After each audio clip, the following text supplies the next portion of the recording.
Welcome to Lakshmi அம்மா kitchen. இன்றைக்கி வாங்க தைக்கிறதுக்கு ஸ்பெஷல் எங்கள் வீட்டில் என்னென்னு வீடியோ பார்க்கலாம்.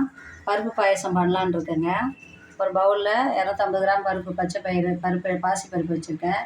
தேங்காய் கொஞ்சம் சீவி வச்சுருக்கேன். திராட்சை, வெல்லம், முந்திரி, பாதாம், ஏலக்காய் பவுட்ரு, தேவையான நெய்யுங்க. எப்படி பண்ணலான்னு வீடியோ பார்க்கலாம் வாங்க. ஸ்டவ் ஆன் பண்ணி ஒரு கடாயை வச்சுருக்கேன். அதில் அந்த பாசி பருப்பை போடுறேங்க. லைட்டாக, ரொம்ப கலர்லாம் வராமல் லைட்டாக சூடாக்கி லைட்டாக சூடு பண்ணி வறுத்து எடுத்துக்கலாங்க. ஒரு 2 நிமிஷம் தாங்க. லைட்டாக சூடு பண்ணி ஸ்டவ் ஆஃப் பண்ணிடலாங்க.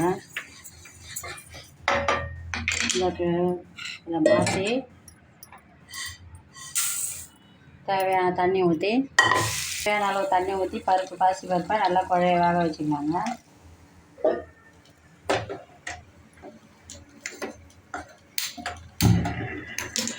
ஒரு 10 நிமிஷத்தில் பாசி பருப்பு நல்லா குழஞ்சி வந்துடுங்க. இப்போ இந்த பக்கம் கேசரி செய்கிறது எப்படின்னு பார்க்கலாம் வாங்க. வானிலை வச்சு கேசரி செய்கிறது எப்படின்னு பார்க்கலாம் வாங்க. 1/4 கிலோ ரவை எடுத்து வச்சுருக்கோங்க. இந்த கப்பு அளவு அதே 1.5 கப்பு சர்க்கரைங்க. பாதாம், திராட்சை, முந்திரி, ஏலக்காய் பவுட்ரு, தேவையான நெய், கேசரி கலர் பவுட்ரு கொஞ்சம் போடணுங்க. தேவையான அளவு நெய்யுங்க. எப்படி பண்ணலான்னு பார்க்கலாம் வாங்க. தேவையான நெய் போட்டுக்கலாங்க. முந்திரி போட்டலாங்க.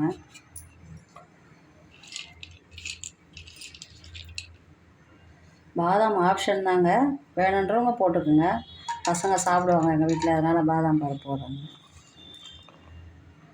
தேவையான அளவு திராட்சை. எல்லாம் ரோஸ்ட் ஆனவுடனே நம்ம ரவையை இதுலேயே கொட்டி வறுத்து எடுத்துடலாங்க.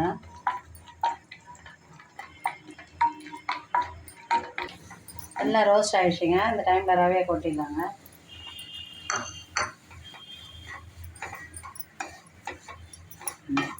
ரவையை நல்லா சவக்க வறுத்து எடுத்துக்கலாங்க. அந்த நெய்யிலேயே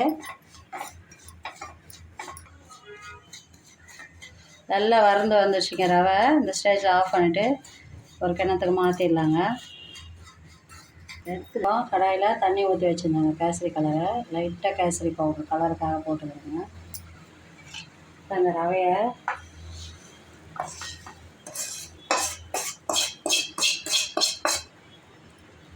ரவை 2 கப்பு, 1 கப் ரவைக்கு 2 கப் தண்ணி வச்சு பாருங்கள். டக்குனு ரெடி ஆகிடுச்சு. அதே அளவு சர்க்கரையை போட்டுடலாங்க. இதில்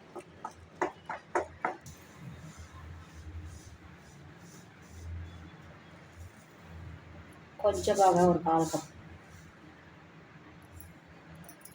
1க்கு 1.25 கப்பு ரவை, 1 கப்பு தண்ணி, 2 கப்பு சர்க்கரை, 1.25 கப்பு போட்டுருக்காங்க.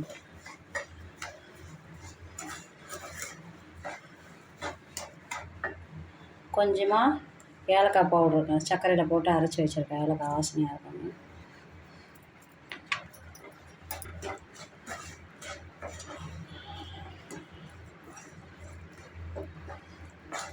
சர்க்கரை நல்லா கரைஞ்சிச்சுங்க. இது மெல்ட் ஆகி கட்டியான கேசரி ரெடிங்க. பாருங்க, கேசரி கட்டியாக ரெடி ஆகி வந்துச்சுங்க. அவ்வளோதாங்க. இந்த ஸ்டேஜில் நெய் கொஞ்சம் போட்டு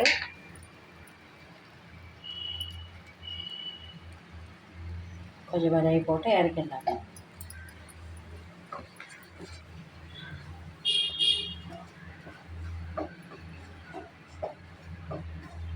அவ்வளோதாங்க, கேசரி ரெடி. ஆறினோடனே கரெக்டாக இருக்குங்க சாப்பிட. ஸ்டவ் ஆஃப் பண்ணிடுறாங்க. கேசரி ரெடி ஆகிடுச்சிங்க. இப்போ பாயசம் அந்த பக்கம் ரெடியாக இருந்தது, அதை பார்க்கலாங்க. பாயசம் பாருங்கள், வெல்லம் போட்டு ரெடி ஆகிடுச்சு. இப்போ அதுக்கு முந்திரி திராட்சைலாம் வறுத்து போட்டுடலாங்க. பருப்பு பாருங்கள், 10 நிமிஷத்தில் நல்லா குழஞ்சி வந்துடுச்சு. குக்கர்லேயும் பண்ணலாங்க. பருப்பு போட்டு அது ரொம்ப குழஞ்சிடும். இது மாதிரி பண்ணும்போது நல்லா மலர்ந்து பருப்பு பாயசம் ரொம்ப நல்லாயிருக்கும். இது ரெடி ஆகிடுச்சிங்க பருப்பு. அதுக்கு தேவையான வெல்லம் பார்க்கலாங்க. பருப்பு நான் இந்த கப்பில் தாங்க எடுத்து வச்சுருந்தேன். 250 கிராம் பருப்பு. அதே அளவு வெல்லம் போதுங்க. 250க்கு 250 கிராம் வெல்லம். கொஞ்சமாக தண்ணி விட்டுக்கிறேங்க.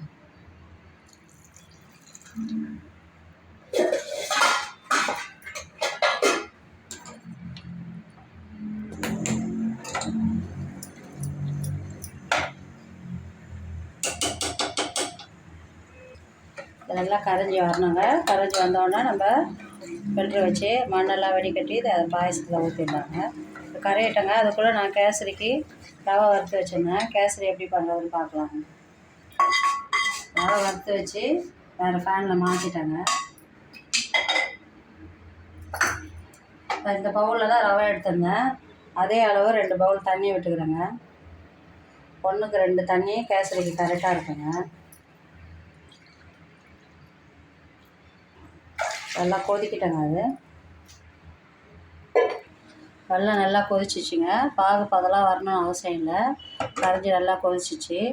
இதை பாயசத்தில் போட்டுடலாங்க.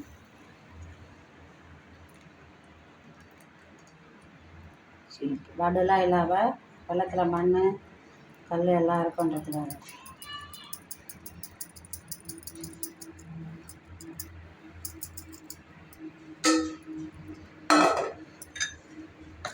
பாருங்க, கொஞ்ச நேரம் அடுப்பில் வச்சுட்டு முந்திரி திராட்சை எல்லாம் போட்டு நெய் போட்டு வறுத்து ஏலக்காய் பொடி போட்டு ஆஃப் பண்ணிடலாங்க. காட்டுறேங்க. அடுப்பில் கொஞ்சம் நேரம் கொதிக்கிட்டேங்க.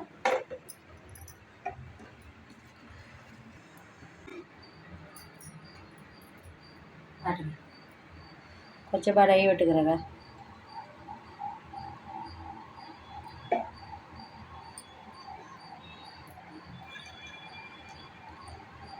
முந்திரி பாதாம்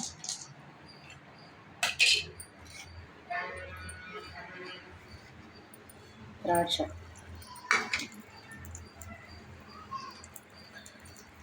நல்லா வறுந்துட்டுங்க. நல்லா செவக்காக வந்தோட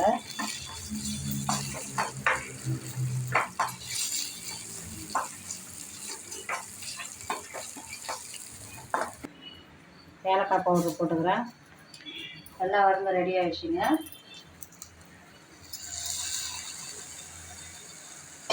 அதே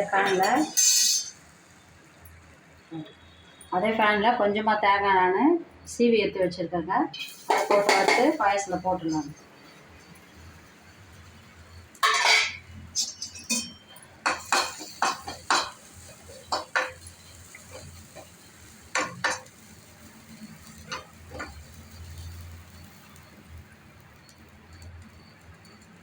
கொஞ்சமாக நெய் விட்டுக்கிறேங்க. தேங்காய் வர அளவுக்கு கொஞ்சம் வறுந்து வந்து போட்டால் நல்லாயிருக்கும்.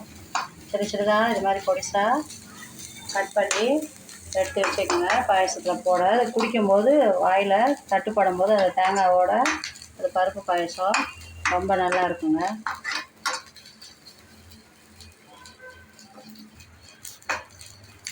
அவ்வளோதாங்க. இந்த அளவு வந்தால் போதும். எடு.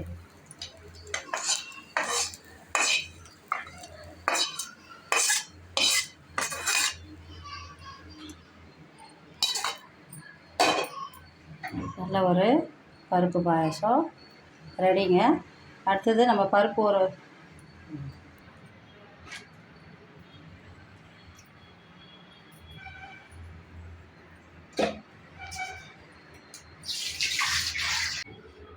மெதுவடைக்கு ஒரு 1/4 கிலோ பருப்பு எடுத்து ஊற வச்சுருக்கேங்க. கொஞ்சமாக அதில் பச்சரிசி தான், இந்த அளவுக்கு பச்சரிசி போட்டு 2 ஹவரை ஊற வச்சுருக்கேங்க. இப்போ வடைக்கு அரைச்சி காட்டுறேங்க. வடை சொல்லலாங்க. மிக்ஸி ஜாரில் போடுறதுனால சூடாகிடும். கொஞ்சமாக ஐஸ் வாட்டர் விட்டு அரைச்சிக்கோங்க. அரைச்சிட்டு அதை காட்டுறேங்க. மைய இந்த மாதிரி பருப்பை ஐஸ் வாட்டர் இருந்தால் ஃப்ரிட்ஜ்லேருந்து கொஞ்சம் கொஞ்சமாக விட்டு நல்லா மைய இது மாதிரி அரைச்சிடுங்க. பருப்பு நல்லா நைஸாக அரைச்சி வச்சுருக்கேங்க. தேவையான அளவு உப்பு போட்டுக்கிறேன். 2 பச்சை மிளகாங்க. கொஞ்சமாக ஒரு தொட்டு இஞ்சி சின்னதாக நறுக்கி வச்சுருக்கேன். கொத்தமல்லி, கருவேப்பிலை, மிளகு, சீரகம். முருகருக்கு வச்சு படைக்கிறதுனால வெங்காயம் சேர்க்க மாட்டேங்க. மிளகு சீரகம் மட்டும் சேர்த்து வடை போடுறோம். பாருங்க எவ்வளோ நைஸாக எப்படி இருக்குது பாருங்கள். வடை நல்லா இந்த மாதிரி அடித்து எடுத்துக்கோங்க. உப்புலாம் நல்லா ஈவனாக மிளகா, கொத்தமல்லி, மிளகு, சீரகம் எல்லாம் ஒன்றா மிக்ஸ் ஆகிற மாதிரி நல்லா அடித்து எடுத்துக்கோங்க. நான் ஐஸ் வாட்டர் ஊற்றி அரைச்சிருக்கிறதால மாவு சில்லுன்னே இருக்குங்க.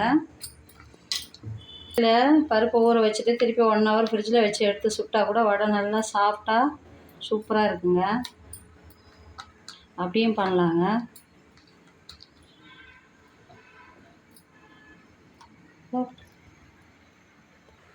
கடலெண்ணெய் ஊற்றி கடாயை வச்சு கடலெண்ணெய் ஊற்றி வச்சுருக்கேங்க. காயிட்டோம். காய்ஞ்ச உடனே வடை எப்படி போடுறதுன்னு காட்டுறேன். எண்ணெய் நல்லா காஞ்சிச்சிங்க. இந்த ஸ்டேஜில் இப்படி ஹோல்ஸ் போட்டு கடையை போட்டுருவோங்க.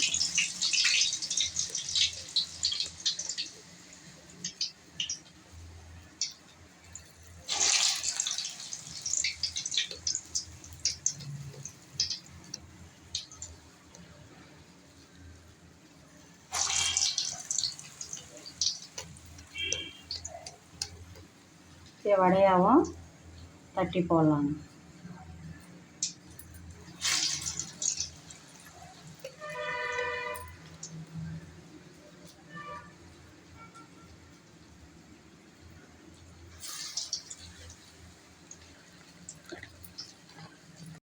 பாருங்கள், வடை ரெடி ஆகிட்டுருக்கு. நல்லா கலர் வந்தோடனே எடுத்துடலாங்க.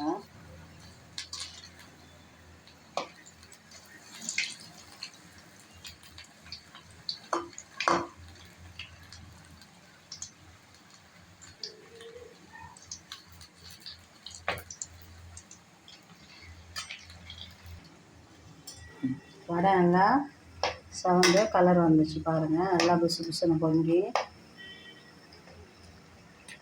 இந்த ஸ்டேஜில் வடையை எடுத்துடலாங்க. ஸ்டவ்வை கம்மி பண்ணிவிட்டு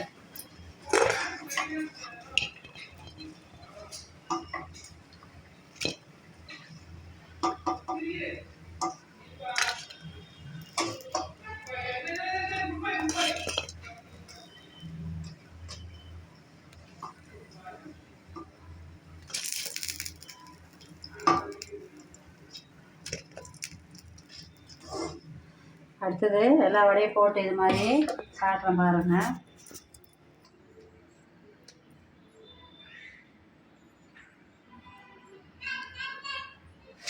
போட்டு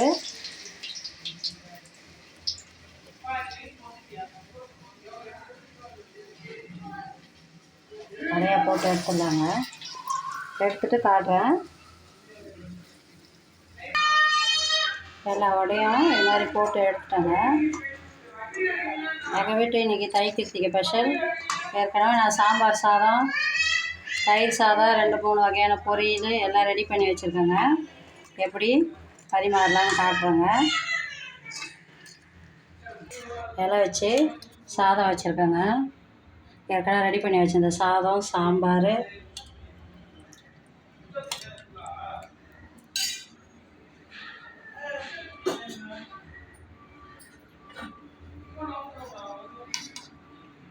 கேரட் பொரியலுங்க, பீன்ஸ் பொரியலுங்க,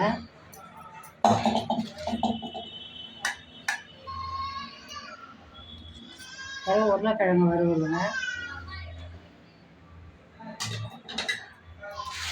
ஒரு 2 அப்பளங்க,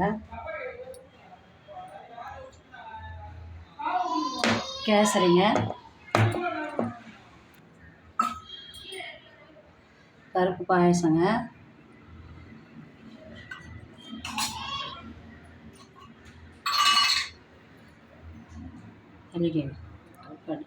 தயிர் சாதங்க. தயிர் பச்சரிசியில் மசிச்சு நல்லா தயிர் ஊற்றி மாதுளம்பழம்லாம் போட்டு தயிர் சாதம் பண்ணியிருக்கேங்க. நல்லா இங்கே பாருங்கள், வடை எவ்வளோ சாஃப்டாக எப்படி இருக்குது பாருங்கள். நல்லா மொறுன்னு வடைங்க. இதுதாங்க இன்னைக்கு போட்டு இதுதாங்க எங்கள் வீட்டு தை கிருத்திகை ஸ்பெஷலு. எங்கள் வீட்டில் எப்படி தாங்க முருகருக்கு சமைச்சு படைப்போங்க. அதை வீடியோவாக எடுத்து போட்டிருக்கேன். 3 இலை இது மாதிரி வீட்டில் பூஜை ரூமில் வச்சு படைச்சி நைவேத்தியம் பண்ணி தேங்காய் உடைச்சி காக்காவுக்கு வச்சு அதுக்கப்புறம் சாப்பிடுவோங்க. எங்கள் வீட்டு ஸ்பெஷலுங்க இது. உங்களுக்கு பிடிச்சிருந்தா லைக் பண்ணுங்கள், ஷேர் பண்ணுங்கள், கமெண்ட் பண்ணுங்கள். லட்சுமி அம்மா கிச்சனுக்கு மறக்காமல் சப்ஸ்கிரைப் பண்ணுங்கள். தேங்க்யூ.